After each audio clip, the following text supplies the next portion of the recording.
boom, boom, boom, boom, boom, boom. What's up, everybody? You're listening to the Hustle and Flowchart podcast with your boys, Matt Wolfe and Joe Fier. Check it. What's up, everyone? Welcome back to the Hustle and Flowchart podcast. Yo. My name is Matt Wolfe. I'm here with my biz bro, Joe Fier. Oh, that's a good one. I like that. Biz bro? Biz Should we just start calling each other biz bros? Biz broskies. We should Way have shirts. less formal than business partners. We should have shirts. Yeah. When we go to conferences, we're like, he's a biz bro, I'm a biz bro. Should we get like those little heart necklaces that are broken? On one side it says biz and the other side it says bro, and then when we see together we can put the necklace together and be like, biz bros for life. And I'm more the bro of the two, so I'd probably have the bro one. You'd have the biz guy. What makes you more bro than me? Well, that's like a San Diego. I mean, you know this, but it's like I used to have like a lifted Ford Ranger truck with like a bar in the front. We like to off-road in the desert and like cause ruckus. And in San Diego, it's like, oh, that guy's such a bro. You're telling this to the guy whose first two trucks were Ford Rangers, sold one of his Ford Rangers for a Titan, and then took the Titan, exchanged out the exhaust, put on a new filter, changed out the tires, tinted the windows, and East County'd it out. All right, so in East County, it's a San Diego thing. Most people, it's funny. We have a lot of friends that have moved to San Diego who are from wherever part of the world, and they all live by the coast. They're like, oh, like our buddy Brad Costanzo. He's like, boom, got to be by the ocean, and all these other people are by the coast. And I'm just like, we're like East County, and everybody's like, why do you live like in the desert, man? I'm like, I don't know. It takes us 20 minutes to get downtown. It's away from people, and it's still in San Diego. It's amazing. It's a perfect combo. You just don't know about it. It takes 20 minutes to get anywhere in San Diego. You want to go downtown? 20 minutes. You want to go to La Jolla? 20 minutes. You want to go to TJ, Mexico? 20 minutes. If you want to go to the desert, not 20 minutes, but pretty close. Quite 20 minutes. 40 minutes. But like going anywhere, like the beaches or downtown where like everybody wants to go when they come to San Diego, it's 20 minutes or a $20 Uber ride. So that's just a side tangent to say that East County is pretty damn cool for all those people from San Diego that make fun of East County. Come check it out someday. Come visit us at our houses. Although you do wear way more trucker caps than I do. Yeah, that's more surfer. I feel like that's more Encinitas of me, more coast vibes and but surfer, it's also bro. Very East County. But if you have to like flip the bill up for it to be East County. I do not do that. I've never done that.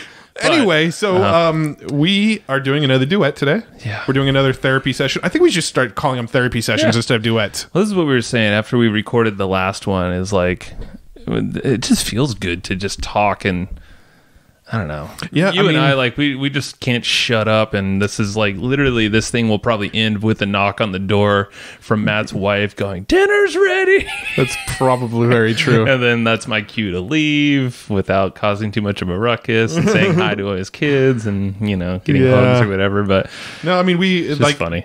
We talk about this all the time, but the podcasting is our absolute favorite thing that we do in our business. We love meeting with people. We love networking. We love having the conversations. We love going deep. We love getting new insights. Like there's just so much we love about podcasting. And one thing that every time we do it, we go, that was really cool. We need to do that more often. It's these duet episodes, right? Every single time we do a duet episode, we're like, that was like therapeutic. We just unloaded a bunch of stuff that we didn't even know was really circulating in our brain and talked about a lot of stuff that we haven't talked to our audience about yet. And I really enjoyed that. That was like therapy to me. Yeah. And so, you know what? We're making a conscious effort to do more of these therapy sessions. Why therapy session, or why pay a therapist if you just have this? This is great. It's actually a perfect. I mean, we were talking about it. Yeah, you hit record and like you turn into. You're like, whatever. I'm just gonna let it out. I don't care where it's gonna go. And then you realize thousands of people are listening. You're like, oh man, crazy, but it works. Therapy. Yeah. Well, I won't let them listen to the portion before we hit record. Whoa. Because I'm talking about that thing that no one knows about you. No, I'm not. Not that thing. I'm talking about the fact that we have you taking bong hits on recording. Whoa. Not really. We don't have a bong. No, we do not. Oh, jeez. Shit. What were we going to talk about, though? We had kind of a quick idea because we don't want to get too scripted with these, but have a concept. Yeah.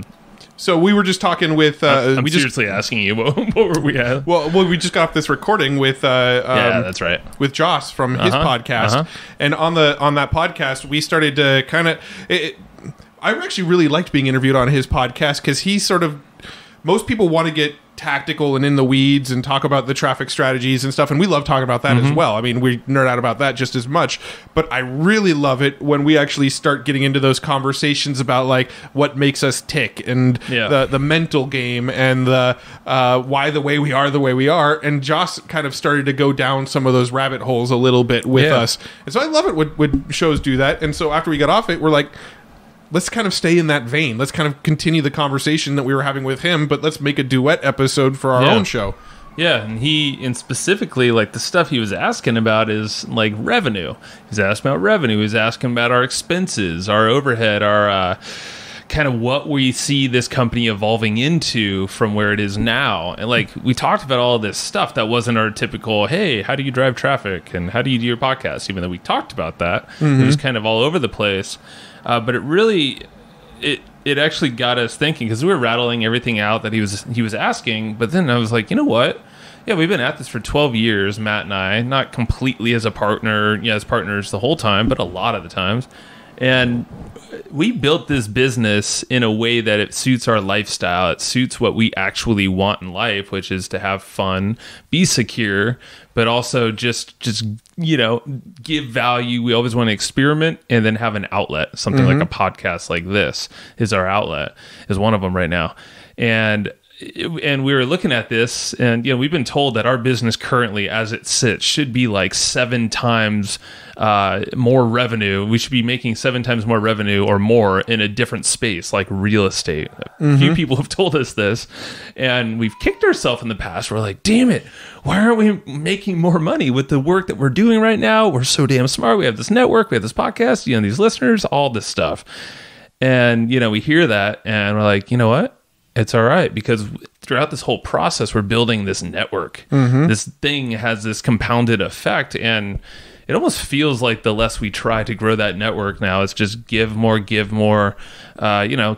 doing what we're doing in business to make money too. It just compounds. Yeah, and Joss was asking too about like a safety net. So he asked what sort of things we value, and I was telling him one of the things that I really value is security. Especially like financial security. And he asked me, "Do you have like a safety net? Do you have like 3 months saved up in the bank, 6 months worth of living expenses?"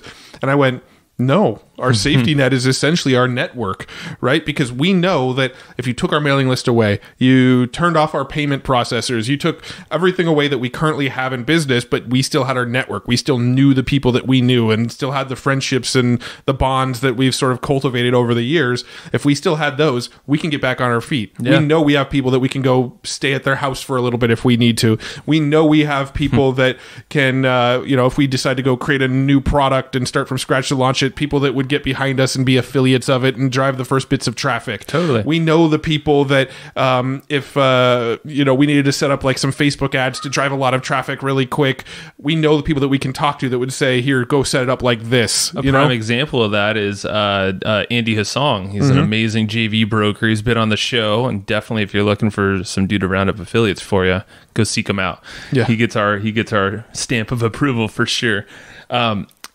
I've been chatting with him, but we're actually actively looking to round up affiliates for our traffic course, the perpetual audience growth course that you can find at evergreenprofits.com/traffic. And seriously, we're trying to bring in more affiliates within our network to promote that course. And I think you posted something, Matt, this was in November, that you posted this thing. We're like, hey, we're really good affiliates like for other products, but we've never actually asked folks to promote us before.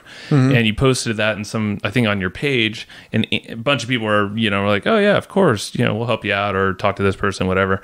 Andy was like, dude, with your clout and the network you guys have built and the reputations you guys have and the value you guys give, you have so many people that would just bend over backwards to support you or believe in what you're teaching. And he's like, if you just list out something like 30 people in your own network, and he's like, go deep, don't go wide. Like look in your phone book or look at your messages on Facebook, and then, create some good stats, actually have a good product, all that stuff. We check all the boxes there.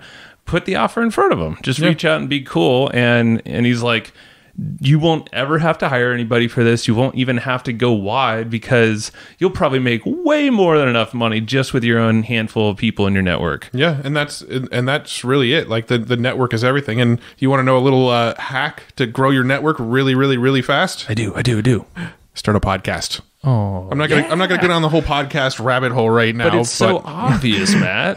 But Why that is so literally obvious? how we managed to grow our net. I mean, there's other stuff involved. There was serendipitous moments where people introduced us to other people. But doesn't that happen to everybody at the right time if you notice it? Yeah, but that happens. But the way that we've forcefully grown our network, essentially, in a good way, You have to put yourself out there, Matt. we've forcefully grown our network by podcasting and bringing people on. So this episode is doing nothing to help our network right now. Why are we even doing this right now? No, I'm It's just horrible kidding. waste of time. Jesus, why are you even listening? Please stop. No, don't take the earphones off. Keep them in. Keep listening, please, for the love of God. Come on, Thank Steve. you. Listen. Steve, Julie, please keep them in there. Kevin. I'm watching you, Bob. My eyes are on you, Steve. All right. Enough of that. Jim, you. Put the headphones back in, Jerry. Jesus, we're scaring way too many people. Okay, anyway. There's like 6 people right now that are legitimately freaking out Yeah, because there's- they just just started to pull off their headphones and Ignore we're the like, camera behind your shoulder. Yeah, Just the right your shoulder, So yeah, network the podcast starting. Yeah, for sure. yeah, use the podcast. Yeah, and so going back to Joss in this podcast that we did, when it goes live, we'll put it in the show notes here for this episode. But the whole security. So at this age, Matt, you have a couple kids. We both have mortgages. We both have wives. We have some shit on the line, to say the least. But we would still take a risk. Is your wife on the line? You know what? Putting everything on the line. That confident. No. I'm only confident because we're backing up by this badass foundation that we have. Yeah. And a lot of the guests that have been on the podcast, I mean, we're not blowing smoke when we say most of those we could just call up right now and they would do something for us, like a favor if we were in a pinch. It's true. Like 100%, I am so confident that's the case, and this isn't a podcast rant, but now it's circling back to be one. Start a damn podcast and just be cool people. Or just be like, for a lot of years we didn't have a podcast, but we were growing the network. Like on that podcast, we were saying from day one in marketing, we actually got coached. The first coaching course was Alex Jeffries, AJ, and I think we'll have him on the show soon. He's in San Diego. I've been in talks with him. But we met Josh Bartlett of Thrivecart back in the forum in this coaching group when we first started back in 08 or so. Something like that, 07, I think even. And we grew that network from day one. Like that was an intention. We're like, okay, there were like 10 people in there that we were like tight with. And we met up in Vegas for I think his conference, and then we've kept in touch for over the years, met each other along the way, and it's like that network kind of just started to, hey, do you know this guy? You should meet this person. You should, like, this guy wants to hire you for this thing. Yeah. Like, and it just expanded like freaking rapid fire up until where we're at now. And yeah, I mean, network's crazy, man. Yeah, no, it's true. And, the most recent network can mostly be traced back to podcasts and then getting connected from guests on our podcast with other people who would be great guests for our podcast. And it's sort of like this good pyramid scheme of growing our network. And I guess that's a roundabout way to saying, like, as we get older, like here, or even if something failed when we're 50 something, our network's going to be even way more compounded at that point. Way more compounded, and then that's just more of a quote-unquote security blanket, if you can think about it that way. It's almost like the more experience and the deeper you're in the shit, like the more stuff you have on the line, wife and all, if you have to. No, that's just not on the line. But like, it's the more you build over time, the easier it should be to recover. It's probably why, like, Trump has, gone bankrupt and turned it around. I don't know. I actually don't know. It's true. I mean, you've got network, but you've got knowledge that's gained over time. It's like if everything was shut down, nobody could take the experience I have out of my brain of setting up Google ads, Facebook ads, creating content, like, or the people around you that trust you and like you. And I mean, you've got this like sort of accumulated knowledge, and you've got this accumulated network, and then nobody can take those away from you. And strategy too is a big thing. Strategy, if it's maybe not tactics, but if you learn some really solid proven strategies like psychology, selling, marketing, copywriting, persuasion, those are things that are in this worth that's like built so ingrained in you that no one can take that from you. Yeah. Actually, I watched the other, the Fier Festival, documentary that was on Netflix, or it's just called Fier. Matt told me to watch that one. I watched it. My wife and I, Heather, were just like, holy crap. But then last night we watched the other Fier one. Fier Fraud. And holy crap. That was amazing for the one. Watch them both. But this one, there was something like, when the guy went to jail. Sorry, spoiler alert. Guy's a fraud. Title didn't give it away. Fier Fraud. But the guy is in jail, like teaching people how to just think and market, and like, he's spending his 6 years or so in prison, like, and he still can't give up the fact that he's got this like strategy brain. He's probably really fucking smart, but he's just applying it in a really shitty way. That's true. But you can't stop that. Yeah. So literally he's fucking thrown in this freaking concrete box, and they still can't stop his crazy brain. And they even said when he's out of prison, a trickster, a fraudster is always a fraudster. Like, you can't get it out of him. He'll figure out his next scheme. Yeah, you'll hear him in the news again in about 7 years. Figure out how to justify it being a good idea and not ethical and all that kind of stuff. Yeah. But it was interesting to watch those two documentaries side by side, because like one of them kind of made the guy out to be like, he's not that bad of a guy. He just made some stupid decisions. The other one is like, no, this guy's a fucking fraud. Yeah. This guy's just been going around scamming people. Totally. No, it was huge. He told me that the company fucked Jerry. Yeah. Because they made the other documentary, or heavily produced it. Yeah. I think it was. So it was kind of favorable, not horrible. Yeah. And then the one on Hulu was just like going for the jugular and like straight truth. But it's good to see them both. Yeah.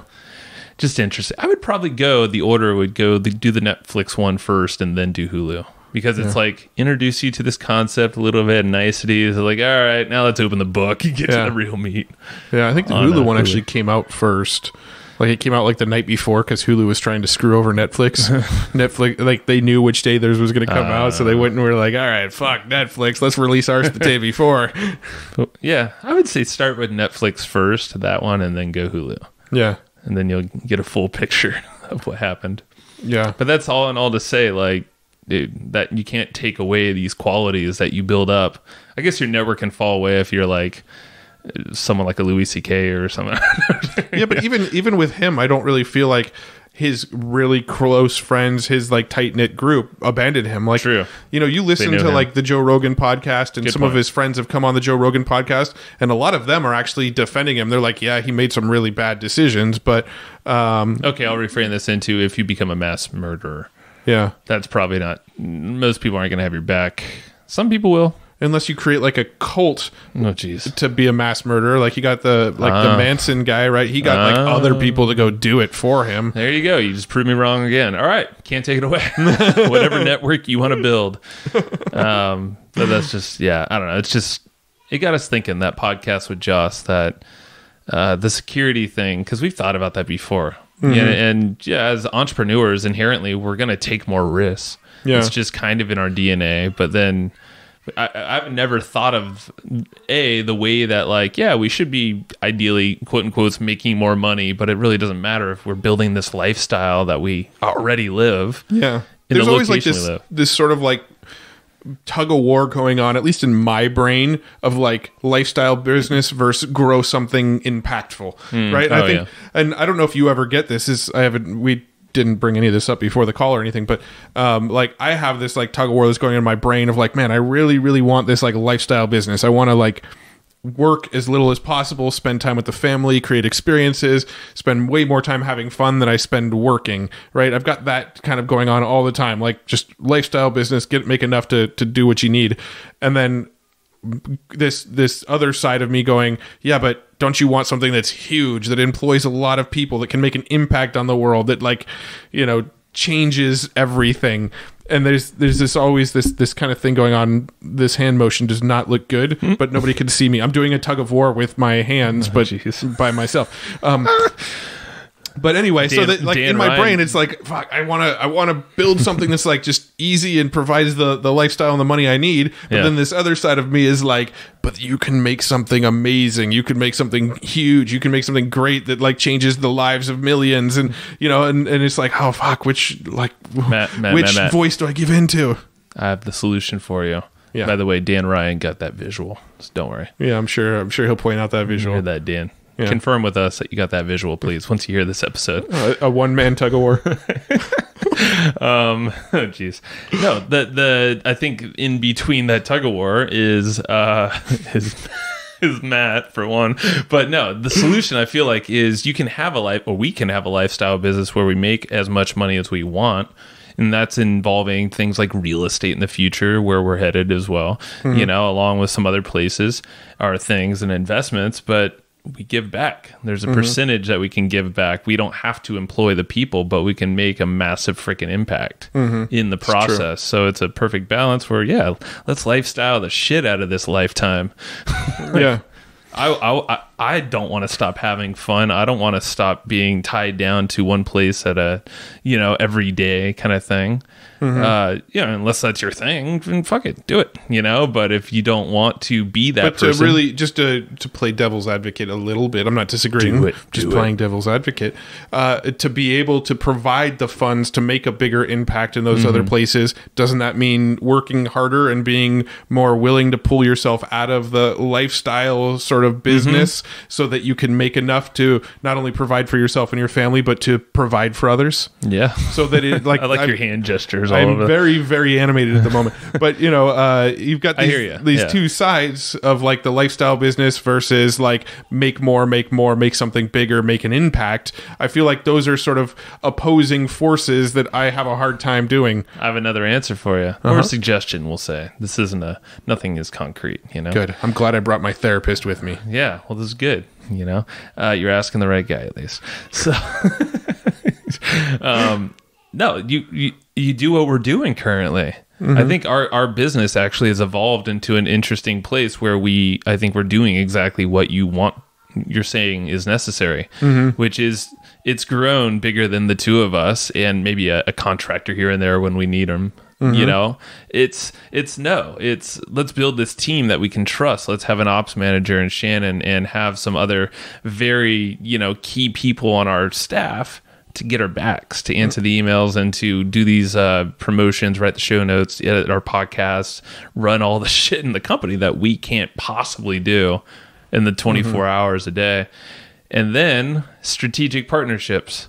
Things like what we're starting to do now with some people. We'll not say Save too that much for another episode. Yeah. But the idea is to partner with people who are really good at things that you're not as good in.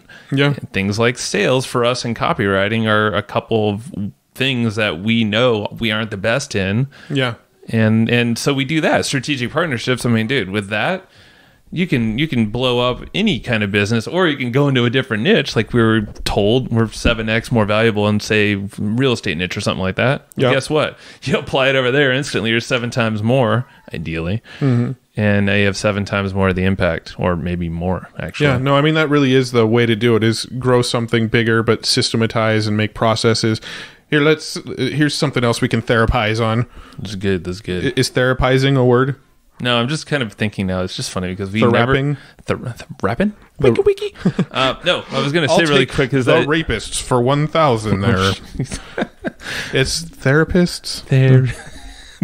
Did you ever see Celebrity Jeopardy? Yeah. No, it just finally hit. I was just thinking, like, we never have any concept of what once we hit that record button, like. None of this shit's planned. It's just, it blows me away every time how... No, this is literally a therapy session. We talk about surface level shit, and then the deeper we start talking, the deeper the conversations go. Yeah. All right. I don't want to stop you. You were going to ask.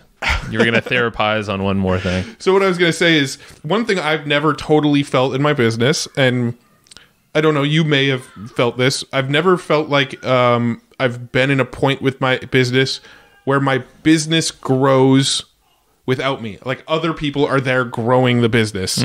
It's always been my hands getting dirty to make sure the growth happens. Yeah. And every time I've gone and hired an agency or brought on someone to take over a role that I was filling that was like a scaling role. And so let me sort of clarify a little bit. A role that would like help scale the business would be somebody who's really good at Facebook ads that can slowly optimize and then crank up the volume and scale the ad spend so that the business scales.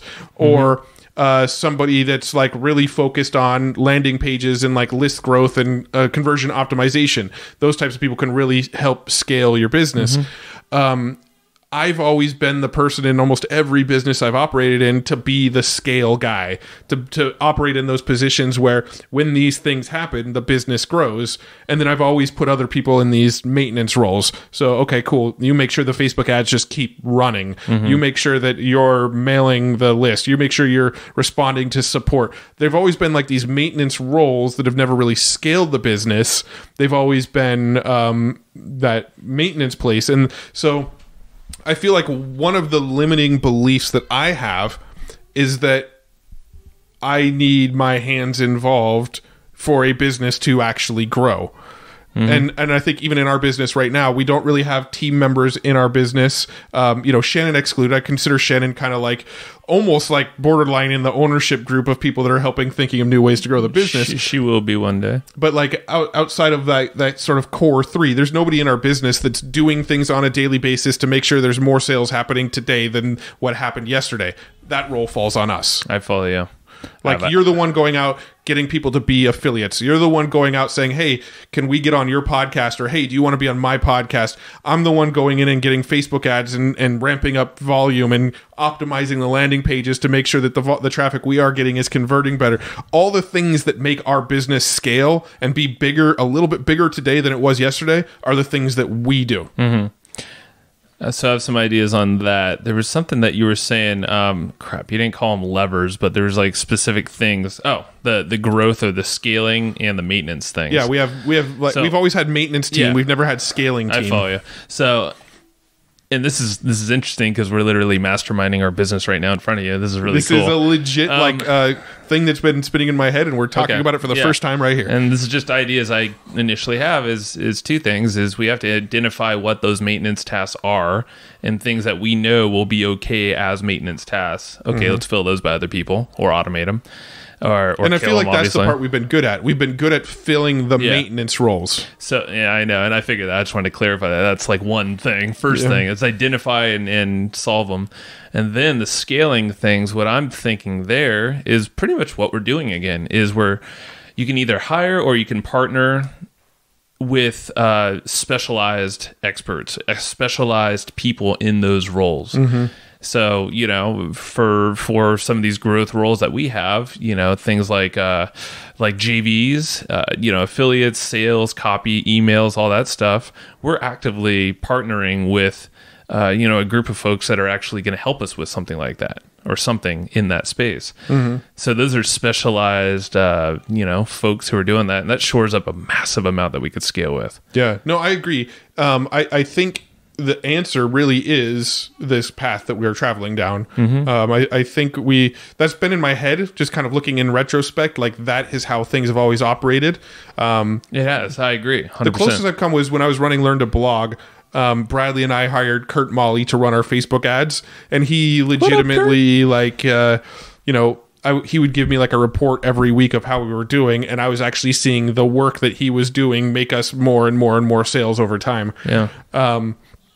There was other issues there, like we didn't have any sort of funnel that wasn't deep enough, so it was hard to like ROI on ad spend and stuff. Well, you had your webinar, right? And like you crushed that every freaking week, every day. It was a daily webinar.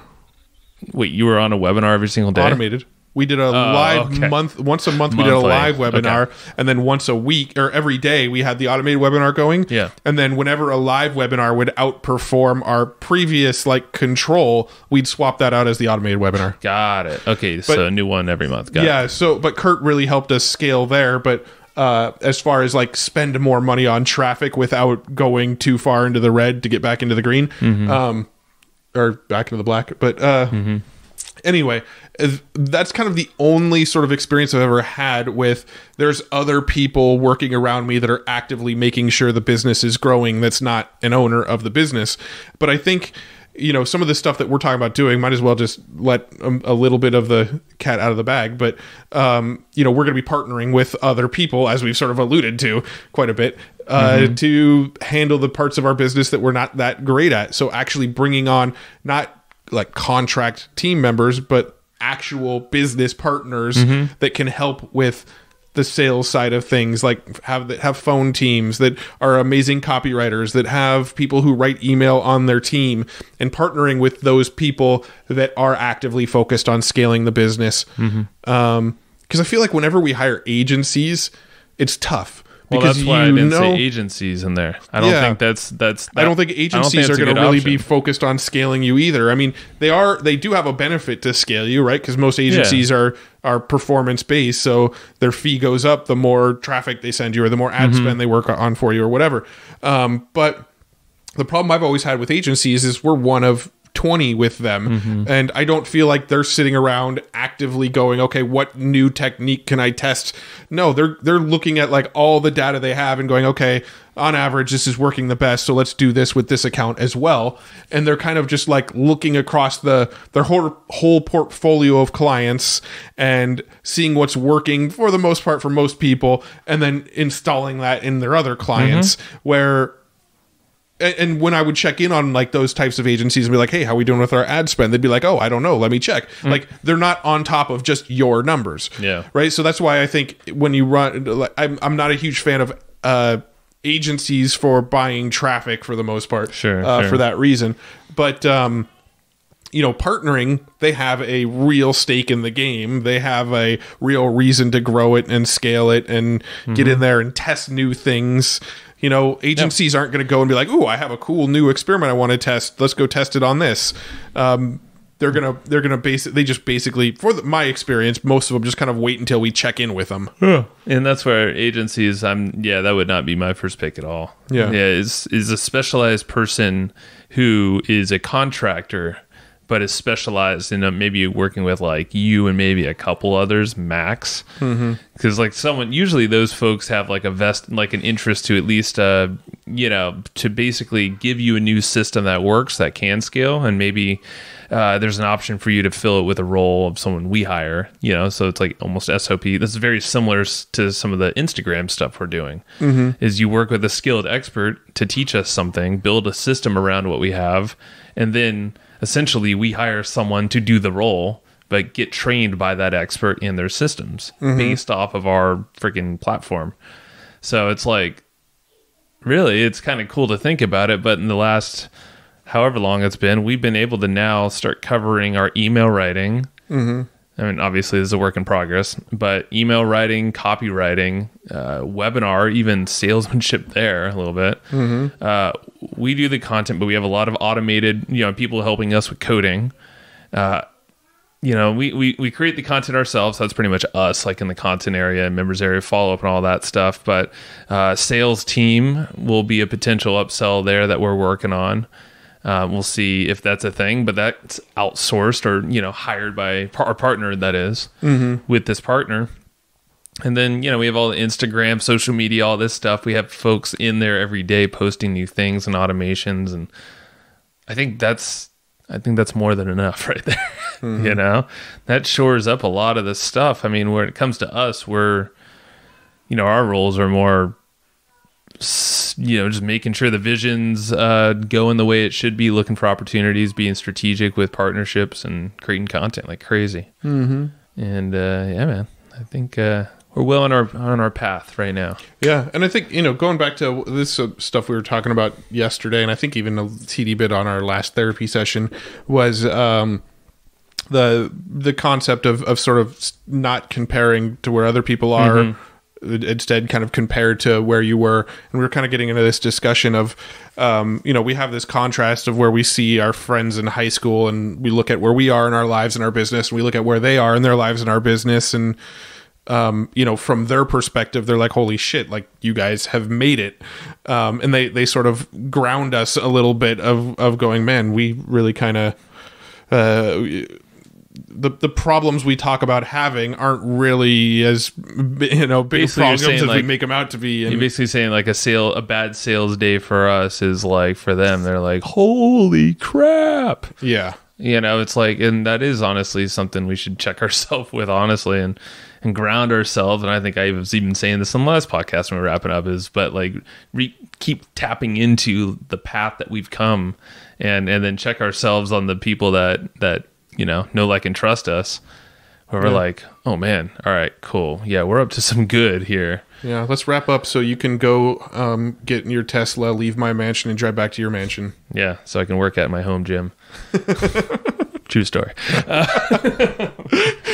I sounded like a dick, but no, that was a lie. Jesus, Except for the mansion part. That's subjective. It's a mansion in some parts, man. It's a mansion in some parts. All right. Thank you for listening to our therapy session. This is honestly like, I don't know. I seriously feel better now than I did when I walked in your house like 3 hours ago. Was that the therapy session or the weed? All of the above. I'm just kidding. No, but seriously, I think these therapy sessions are cool. And it's kind of cool because now we get to mastermind and brainstorm while we're recording. Yeah, let us know your feedback. If you are tuning into this and you're in our Evergreen Profits Facebook group, let us know what you think of these therapy session sort of episodes. We love making them. Like we kind of said, you heard a conversation mastermind sort of unfold where we kind of over the course of the conversation eased up and went deeper and deeper into the conversations. But is it even fun or interesting to listen to? We're kind of curious what you think. Who knows? But yeah, we're just going to be us. You can't change us. Don't try. Email us, info@evergreenprofits.com. Give us your feedback. Hop in the Facebook group. Get in the forum if you're a member of the traffic course. Remember, you can get that evergreenprofits.com/traffic. Traffic. Yeah. And if you love it, I hope you do. We'll just keep doing this so we can just record more and brainstorm more. Wait, is it evergreenprofits.com/traffic or evergreenprofits.com/traffic book? Traffic's the course. Oh, okay. Cool. That's what I was referencing. I think there's evergreenprofits.com/traffic book if you want to grab a free book on traffic too. That is a good option. Good idea. We might upsell you into buying the course, but you can get the book if you want a sneak peek. They know it's coming. Yeah. They're smarter than that, Matt. Yeah, they know it's for sure. You are smarter than this.